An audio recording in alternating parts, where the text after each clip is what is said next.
It's time to take a look at what's happening around Wyoming for Friday, September 26th. I'm Wendy Kaur, bringing you headlines from the Cowboy State Daily Newsroom, brought to you by Wyoming Interventional and Vascular Associates.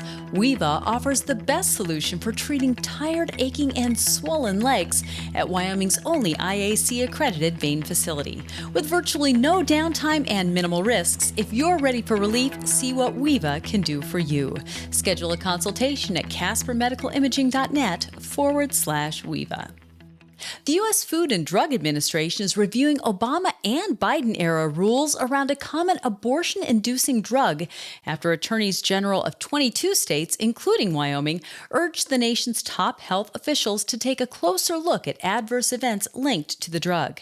Cowboy State Daily's Claire McFarland spoke with the Wyoming Attorney General and reports that many petitions like these come across his desk, but this one caught his attention. Attorney General Keith Couts told me, look, when I get these, I look and see if this is even in Wyoming's interests and if there's merit to it. This study is from a partisan group, but it claims to have fairly reliable footing, sourcing claims across some 800,000 abortion cases. And what it says is that the adverse events that are associated with this drug are way higher than those listed on the label. Basically saying it's being passed off as less dangerous than it actually is. U.S. Health and Human Services Secretary Robert F. Kennedy and FDA Commissioner Dr. Marty Makery responded to the Republican AG's July 31st letter with their own, which surfaced publicly this week. A body believed to be that of a 58-year-old elite endurance athlete and Cheyenne resident, James Dingo Dominguez, was found Wednesday. Cowboy State Daily's Scott Schubke reports Dominguez appears to have drowned in July when a specialized rowboat he was in capsized during a major storm on Flathead Lake near Polson, Montana. He's an elite endurance athlete, a former Marine, member of the Navy. He's worked for Homeland Security. He's also part of an organization called Orward Bound, which is an organization dedicated to rowing 16,000 miles across 3 oceans for charity. It's an organization in Cheyenne, which there's just like 3 of them. So it's just like a small, probably informal organization. But they plan to row 16,000 miles starting in November. They're going to go across a portion of the Atlantic and the Gulf of Mexico and finish up in 2027. His identical twin brother, Jerry Dominguez, told Cowboy State Daily on Thursday that the discovery ends a grueling 2 months for the family. Well, for more than a century, those in need of medical care in Sublette County were forced to drive more than 70 miles to get to a hospital. But Cowboy State Daily's Jackson Walker says that's changed now that Sublette County Health Hospital has opened its doors in Pinedale. This is a huge impact on people that need regular visits to the doctor. I also spoke to the owner of a cancer awareness nonprofit who told me that this facility specifically is going to mean a lot of really great things for women in the area. They're going to be able to get mammograms, they're going to be able to get the preventative treatment that they need, and hopefully prevent some pretty bad health effects down the line. Senator John Barrasso and Representative Harriet Hageman joined Governor Mark Gordon in Pinedale on Thursday to cut a ribbon to celebrate the grand opening of the hospital. The U.S. Department of Agriculture announced that workers have detected bird flu in commercial turkey flocks in South Dakota in the past month, leading to the killing of more than 400,000 birds. Cowboy State Daily's Dale Killingbeck reports that the USDA's Animal and Plant Health Protection Services website shows 8 confirmed flocks of birds in South Dakota and 1 backyard flock affected by highly pathogenic avian influenza. From the USDA's perspective, this is a deal that could become a bigger deal. 400,000 turkeys are a lot of turkeys. Here in Wyoming, we don't have any commercial poultry growers, but we do have backyard flocks. I talked to a couple of farmers, one in South Dakota on the Pine Ridge Reservation and another in eastern Wyoming, and both of them have turkeys that they just put out there in free range. The woman who owns the farm in Wyoming said that a total of almost 440,000 birds have been culled, and other outbreaks during the past month have been detected in North Dakota, Minnesota, Michigan, and Montana. I'll be back with more news right after this. You never know what's going to happen. Without insurance, we could lose everything that we have. First State Insurance is here to help protect you and your livelihood. We protect the most important things in your life. What I appreciate about First State Insurance is for someone to have my back when we have a claim. First State Insurance looks forward to growing in our surrounding communities. Laramie County Community College is considering a name change. A name change would be costly, though, in the six-figure range, but would better represent what the college offers, including various bachelor's degrees.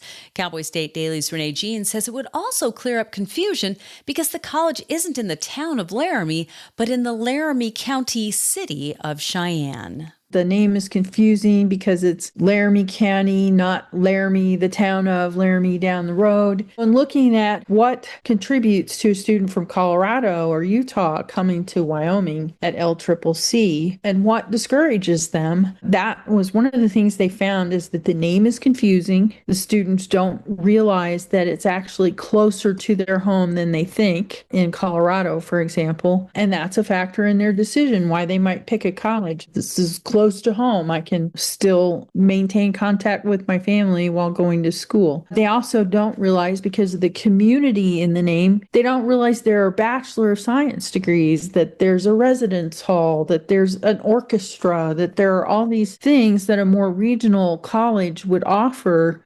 School officials say the process will take about 18 months to decide on the new moniker. Albany County is seeking $175,000 from the Wyoming Office of Homeland Security to create an anti-terrorism task force.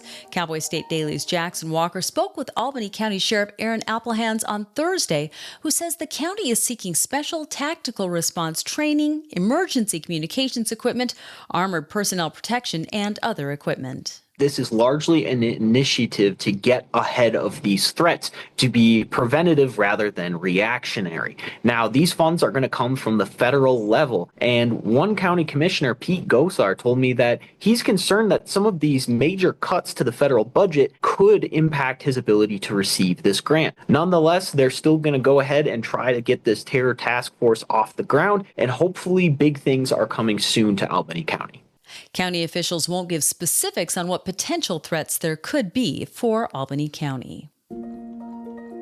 When hunters kill big game animals, there's a lot left over once the meat has been taken. There's hide, bones, guts, and other things.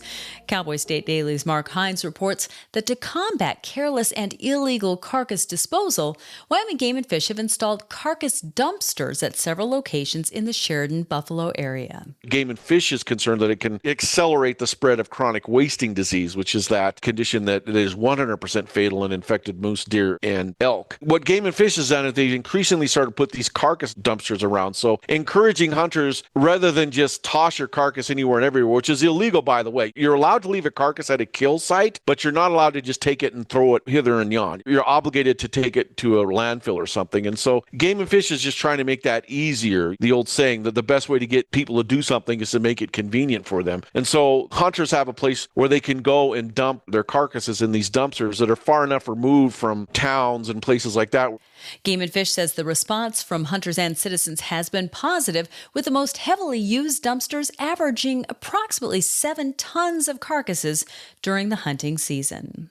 And Cowboy State Daily's Mac Watson now has our final story for today. Thank you, Wendy. You know, there's a newly discovered comet streaking across the night sky, and any Wyomingite with a good pair of binoculars can see it for the next month. The Swan comet, as it's been nicknamed, was discovered by an amateur astronomer on September 11th. Cowboy State Daily's Andrew Rossi says this is an extraordinarily rare event. This comet was found by an amateur astronomer, and then once they alerted other observatories, they checked out the same spot and they saw the same thing. We don't know that much more about it at this point, but one of the things that is interesting is that this is the third time in human history, as far as we know, that we've detected a comet that is not from our solar system. It's from outside of our solar system, which is where most of our comets come from, which suggests that our solar system moved through an interstellar field of debris and picked some things up. So it's the third time in 7 years that we found a comet that didn't originate from our neighborhood. Now, Max Gilbraith, he's the planetarium coordinator at the University of Wyoming. He encourages Wyomingites to find the Swan comet while it's visible. And it might be a while before there's another comet we can see from Earth, so I take advantage of it now.